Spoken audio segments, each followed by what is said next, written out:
A word from our sponsors. Let's be real. Planning across linear, CTV, and digital is no small feat. Targeting, buying, optimizing, measuring, it's a lot. That's why Nexen built Nexen U as an online course led by agency and publisher experts who are deep in the converged space every single day. They're here to help you get it right. Their biggest module yet, media planning and activation. It's now live and packed with expert tips, campaign walkthroughs, and a certification badge to prove your skills. Start learning today by going to u.nexen.com. Again, that's u.nexxen.com. This podcast is brought to you by AudioHook, the leading independent audio DSP. AudioHook has direct publisher integrations into all major podcast and streaming radio platforms, providing 40% more inventory than what could be accessed in omnichannel DSPs. What's more, AudioBook has full transcripts on more than 90% of all podcast inventory, enabling advanced contextual targeting and brand suitability. AudioHook is so confident that in addition to CPM buys, they offer the industry's only pay-for-performance option, where brands can scale audio and podcasting with peace of mind knowing they are only paying for outcomes. Visit audiohook.com to learn more. That's audiohook.com. Welcome to the AdTechGod Pod, your window into the world of advertising technology and the people behind it. I'm your host, AdTechGod. Welcome to the AdTechGod Pod, where we speak with the startup founders in advertising. Today, I'm joined by Austin Scott, the CCO and founder of Bedrock Platform. Austin is Austin. She's a great person, and I know who she is, but she cannot figure out who I am. So if you know who I am, do not tell her ever. Austin comes from an impressive ad tech background, having worked at X+1, TubeMogul, Sticky Ads, which was acquired by Freewheel, Xander, and Microsoft, and has now branched out to co-found her own platform. I'm assuming it's because she saw a gap in the market and decided to take a leap. I'm happy she accepted my invite, and I'm looking forward to today's episode. Austin, thank you for joining me today. Thank you for having me, AdTechGod. Enjoy the mystery. Of course. If you found out, you would be so disappointed. You'd be like, this is like the most normal person on the planet. But right now I'm God, so it's more fun that way. And I'm a programmatic mortal. Programmatic mortal. You are a programmatic career. What do we call it? Like one heck of a career. Like you've been in it since X+1, which is pretty wild. You mentioned, I think, on one of your former podcasts, you don't choose ad tech chooses you. Yeah. Yep. So I definitely feel like that's sort of my origin story, and really enjoyed getting to be at the ground floor, had an amazing career, have a great life because of it, travel the world, right? Like all of the things that I could have hoped for that happened that I didn't anticipate. So I'm glad to be here. You are now a co-founder of a company. I wanted to maybe run through everything, right? Like how you started X1, TubeMogul, the Sticky Ads acquisition by Freewheel, Microsoft. Like, I'd love to hear about your career path. And then I really want to understand what it is that Bedrock does. I looked up the website. We chatted a little bit prior, but definitely want to understand what made you take that leap into entrepreneurship, considering you're still, starting out 6 months in. So let's run through kind of like your background and how you got into the space, and then we'll move forward with the chat. Sure. So kind of making the decision to take this leap was pretty easy or great because I had spent half of my career in more of a startup, entrepreneurial, future thinking companies, and then half of my career through acquisitions in more big tech corporate companies. So I got to experience both flavors. So getting to go back to kind of the startup roots, I think the idea of solving for the buy side, making sure that you don't have the conflicts of interest with trying to please all different components and sides of the transaction was a big opportunity. And fixing some of the elements that maybe the business problems hold back the tech being able to solve the challenges was part of the thesis. And, it's great people too. Like I've very much found that people in media advertising and ad tech are wonderful, future thinking and exciting. So I had no problem with that. And big part of why I joined. And the kind of beginning, I guess, and how my arc reflected some of the evolution was I was at a small agency right out of school buying full page color ads in the New York Times for book publishers. So it wasn't fancy digital. So I kind of made the choice to, instead of copying, putting in binders, 3 duplicates of an insertion order, I wanted to understand what is the digital version of that, and found my way to X+1. Amazing leader Eric Simon brought us into as like a small team of 5 that was kind of incubating inside of kind of the broader Site Plus One Poindexter system evolution, where a bunch of great people spun out from.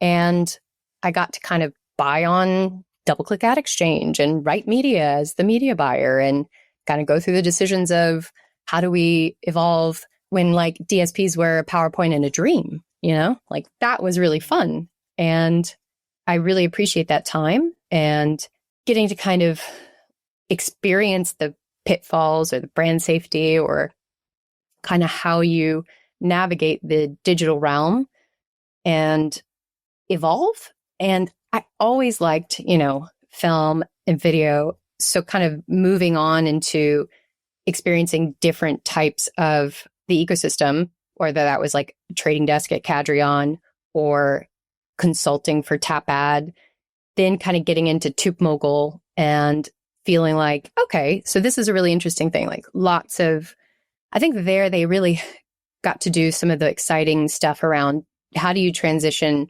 a really legacy linear type of model into digital. So how does reach and frequency look? How do you think about spot and granular targeting? And I think there were like lots of hopes and dreams of like, will it be more efficient? And so I just got to get a lot of great feedback and learning early, like operational costs of digital just higher. How are agencies going to absorb that? And so you did see like ad network come and fill that gap. Then you kind of got like maybe a dependency on that. And things evolved to where it was hard to see how to really achieve the original vision on efficiencies and right place, right time. You maybe saw companies come out and say, agencies are stupid, come buy from us. And, different versions of kind of having the right idea on mission, but then how the kind of structural stuff didn't allow to truly actualize it. So like you said, a gap in the market of like, things definitely feel much different now, even though it took 15 years in terms of how some of the ecosystem has evolved and how the players view themselves. And I guess that concept of a platform business in media. But I think another piece that I've always really considered is more the media consumption in the audience, the user. Like it's not just ones and zeros and ad calls. It's how do you get people's attention, engage them, move them through kind of a life cycle and stuff. And that's where I ended up kind of getting to experience both sides of supply and demand. So after TubeMogul, I, small town girl from Alabama, going to college in New York City, randomly meeting a Frenchman at Mexico and upping my whole life and moving to Paris. That was a bit of a sea change, but it led me to like a great career experience of getting to help a small French startup, Sticky Ads, really build their business, right? So it was 30 people, tiny office, great team. And I got to bring, a special skill set at a very critical time in their growth and made a huge win, right? Like it was definitely a very fun ride, and got to kind of go through, introducing them to Freewheel, getting to see how, acquisitions go down, and then get to be on sort of that leadership mode of the process, and moved back to New York, married the Frenchie, all that worked out, and had a really fun, experience that way. And I think that international experience, the buy and the sell side, the ground floor elements of before programmatic was a word, have really shaped kind of how I view the landscape and how I view what the misses and wins can be. So moving back to Europe was more of a family decision. And then I got to Xander. On the work side, on working with a French-based company, helping them enter an American market or US market, sometimes when, international entrepreneurs enter the US, the way we do business is very different. I'm curious if he was like open arms with, all right, let's do business like Americans and move forward. Or was there a little push and pull that you needed to assist with? Because sticky ads really took off pretty quickly here. And I hear it's from you. So the idea of culture shock goes both ways, right? Americans are the bee's knees, the center, the media currency. And so I really got a great education in what that means and what that means to me and how do I operate. And I think in general, I found French work culture very unique. Like if somebody left the company, everybody pulled a bunch of money together. You had bought them a present. You stood around a table and ate chips and So nice. drank some champagne. Like it was such a warm and lovely environment and great talent. And I don't know, like it was definitely a different vibe to how, New York City, Silicon Valley was, but it had its charms too and had amazing leaders that did a lot of fun stuff and created great cultures. So Hervé and Gilles, they had like a good dynamic rapport as founders, and they were really able to play to their strengths. And Hervé moved his family to New York. He adapted extremely well. So I think, sure, there was learning curve for either of us, right? But I think that's kind of, I guess, in my founder journey, that element of really seeing the adaptability component and the determination component. You figure out a way, right? And you grow. I think the elements on kind of folding into a larger company and folding into those elements, I think that's challenging for any founder, whether or not that's a US or an American company. I think we will definitely respected a lot of the things to learn, right? So like even all of the de Mexico and Cannes events, we had amazing chefs, and like Freewheel kept that, like the kind of hospitality and touch and marketing flair that great French storytelling kind of naturally has. They learned from that and kept that. So hats off. Awesome. And then we moved on to Xander, and I think you were saying something about CTV. If you want to pick up from there, how was the transition from Freewheel to Xander at the time? It was really kind of a wonderful way to go into another kind of market, right? Like when I was in Paris, I did come to London all the time, so it didn't feel like a net new experience, but the elements of, again, taking a company maybe not known for something or not in a region or not in that format and helping understand how do you bring that across EMEA. And again, like back to media consumption, like audiences don't consume in Europe CTV like they do in the US. So there are a lot of nuances and caveats and the particulars around sort of the scale scenario of CTV, and then to additionally add sort of different languages and different markets, different broadcast, even tech, right? Like, I guess it was something like 90% of France is already IPTV enabled, like there's just a lot of uniqueness there, and it's more to solve for. So the, ride of kind of going through, with the AT&T kind of scenario, the international team was quite on their own. There wasn't any legacy business there.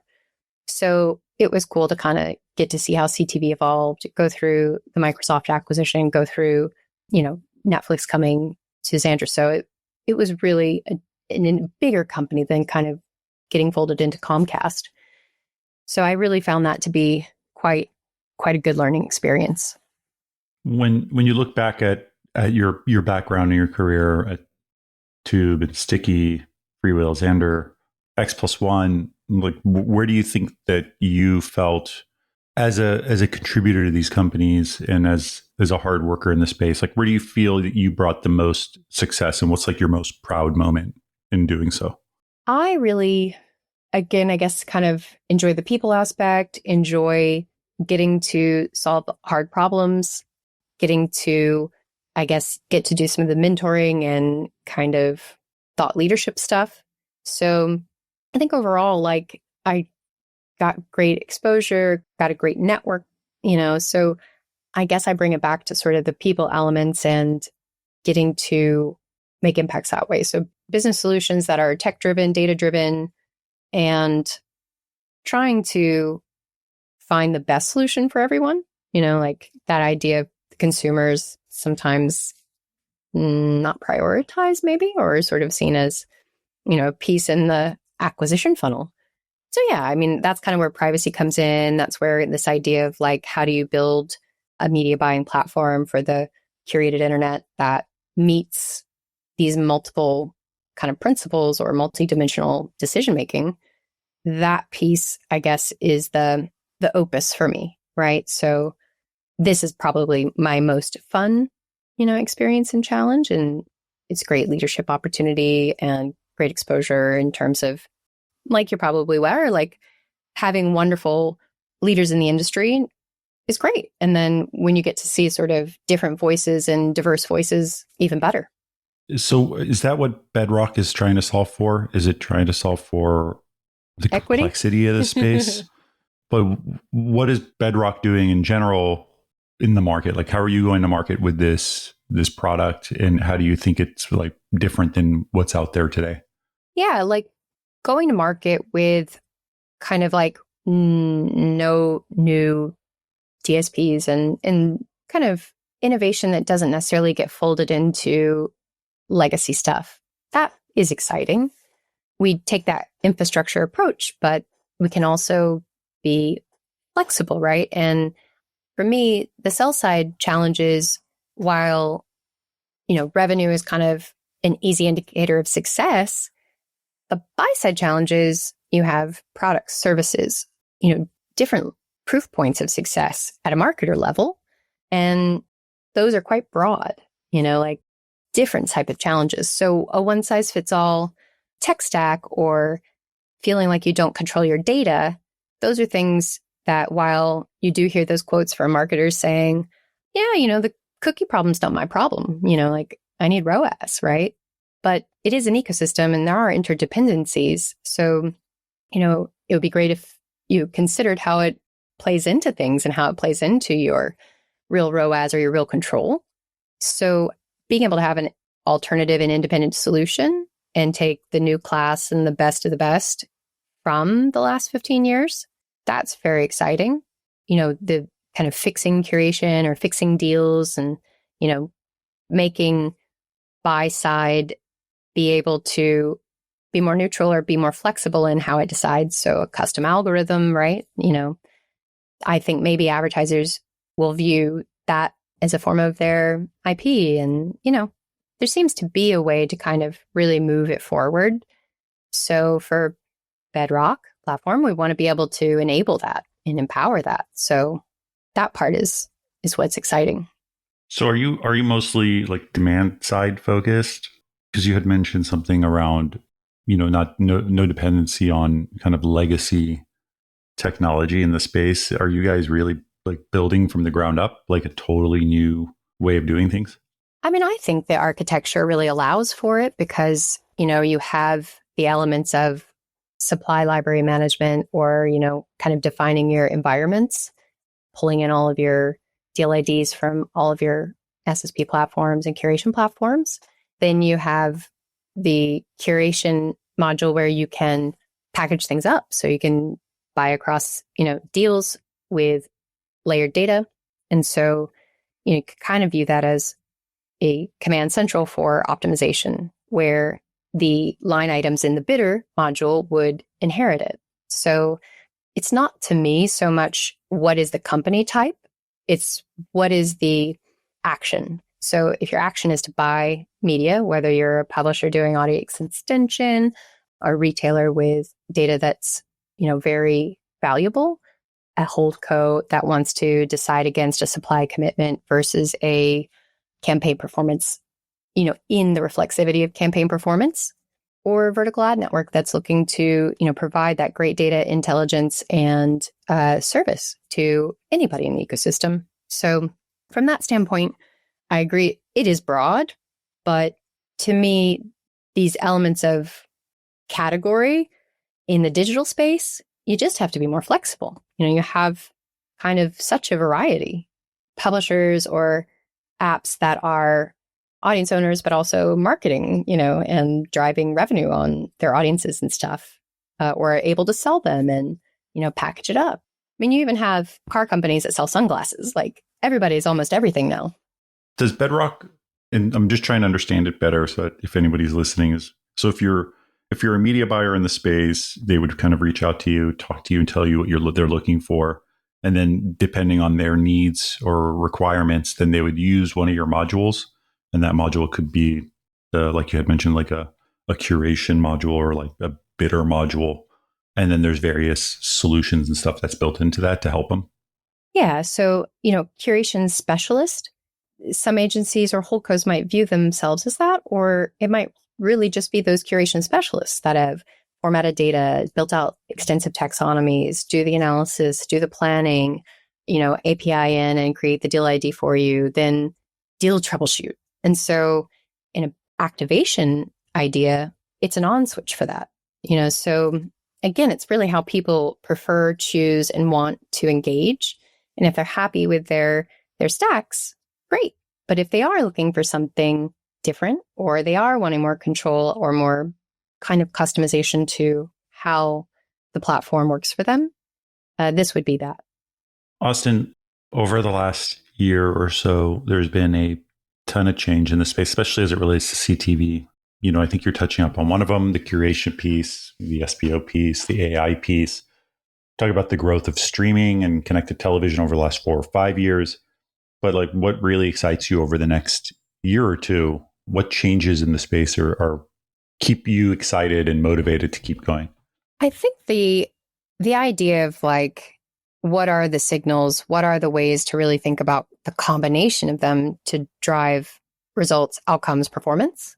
And I think some people kind of say like, the beauty is in the eye of the beholder, right? So who should be deciding what the value is? Who should be deciding what the right environments are?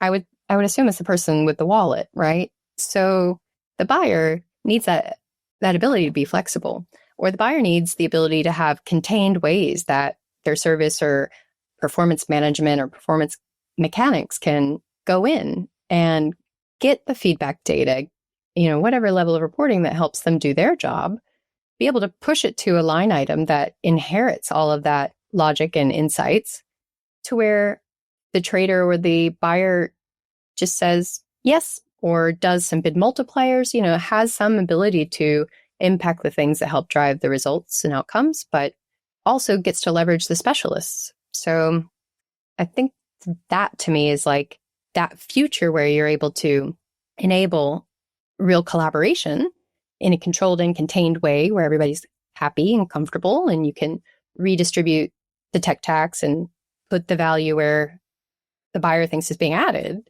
That to me is just more of a sustainable model where you can really achieve the promises. I spoke to someone, and we were talking about outcomes in general and the definition of outcomes. And it was funny because the conversation leaned more towards, the platforms themselves define outcomes. And a lot of the platforms weren't addressing what the outcomes of the buyers were. And so platforms were building out what they assumed were the outcomes that buyers wanted. And that when they leaned into listening to the advertisers rather than listening to their internal teams, they actually built a significantly better product. Because the reality is that sitting on the brand side or the advertiser side is very different than sitting on the platform side. And I think it comes down to what you were saying is, the service aspect of it and the expert aspect of it is super important because you need to get that feedback from your client to build the right product. Yeah. And that's not an easy thing, right? Like it's kind of that customized element where, I don't know, I remember kind of a lot of these tech conversations of like, customize isn't scalable, right? Like standardization. But I guess standardization forsaking the end result for the way to truly scale, and add more money and add more revenue. It's just sort of like self-defeating or short-term. So again, finding the real problems to solve, finding the ways to drive like the value, looking at the verticals where you can make bigger impact or they have different business problems to solve, one thing that I've been thinking about more recently is kind of when you're kind of talking about like CTV and stuff is like, those are reach, frequency, maybe plays, but there are plenty of brands that understand the performance of TV or would buy sort of like, could I have a lower price point on this satellite TV to sell $2,000 bikes, right? Like there is an element of this idea that upper funnel drives action. You're searching for something because you saw an ad about it. And so it's always kind of funny to me how people would say, that's brand, it's like, sure, but it's probably more impactful at the end of the day than a 300 by 250. But I've also heard, some auto talk about, in certain markets, if they don't have display, they don't have as better results, right? Like there is an element of moments of leveraging different formats for the better outcomes. And I think that's where people, when they talk about curation, it can mean different things. But I do think some of the better versions of it is when it's about being able to look for the real pockets of performance and find out what is that right combo. Because sure, it'd be easy if like this one deal ID solved all your problems, or, this one, I guess I didn't want to say PMAX, right? But that kind of idea of like, here's the easy button, here, just go for this easy button. And we promise it'll give you the results you want. So again, if it is, weighted to that, or I guess where I was going somewhat with the TV angle is if a lot of B2C brands are 50 or 70% TV, maybe brands that are more digitally native really get to experience the benefits of granular targeting, outcomes-based, custom algos. And that is maybe different because, say at TubeMogul, it was like, we're going to solve the $70 billion problem. But did it need to be solved in the digital way, or does it need to be solved in, more, I guess, of the data feedback? And I've seen now like really creative ways of leveraging out of home with TV, underexposed, overexposed audiences on linear versus digital. So again, that feels very based on the person, right? Or, the audience, and not so much what's good for a platform or what makes the most use of, like, I don't know. I've heard so many wonderful like anecdotes over time that kind of add up. Project Runway, advertisers don't want to pay because 50% was male. It's like, okay, but I mean. And I also think like there's this weird misconception that the marketing funnel that was drawn out 30 years ago still stands true today. Like it's something that kind of irritates me because like the way you did awareness in the past was it was purely a TV play, right? Or it was very blanketed. But now TV is digitized. And so like, can you click on an ad? You can. You can also scan a QR. You can also be forwarded to a Shopify account. And like they have the funnels that they draw to try to diagram this. And they're like, well, this is where each one is. Like, this is where you generate leads, and this is where you have loyalty, and this is where you have purchase. But now it's so blended into each other. It's like really hard to say, like, is this really top of funnel or not? Because something as simple as a Roku remote control can take you all the way from a brand awareness play to a purchase, and it not even be intentional. It's just like, hey, we're going to put a button here that you could potentially, or a QR code that you could potentially scan and buy the product. We're just going to put it at the last 5 seconds of the ad, and we're going to see if we create any purchases. And so it's like even the funnel, I feel like, has changed, and somebody needs to re-diagram it to show that they all blend into each other at this point. It's really hard to keep them separate. It's just when all of these changes or advances mean that the old ways are harder, or it takes more work, right, to prove the value. And then something that came up when I was at Video Week was like cross-channel measurement, cross-channel attribution and all that. And it's a bit like, oh, wow. Then it's going to get down to, once you can really track it all, well, what's my fractional value for the role in the life cycle of the outcome, And do people argue about it? And then do you go, actually, it was because her friend bought the shoes, like it's just kind of funny. Like even some things I've heard is like, we went down this whole path on like retail attribution. And then it was just kind of easier to buy CPMs again, So the kind of swinging back and forth, that's pretty common in our space.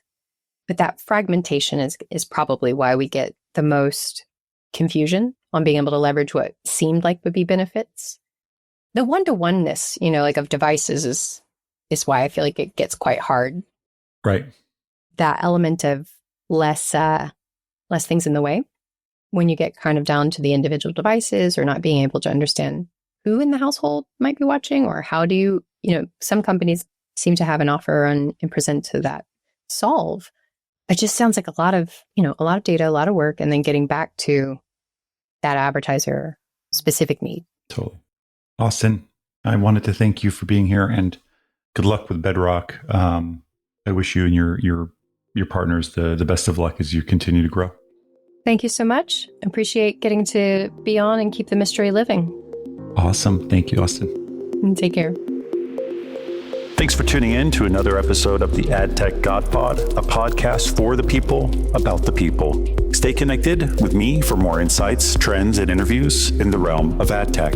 Don't miss out on the latest updates, so follow me on X, Instagram, and connect with me on LinkedIn. Don't forget, ATG Slack community has insights, networking opportunities, and jobs. Keep the conversation going and stay at the forefront of ad tech innovation.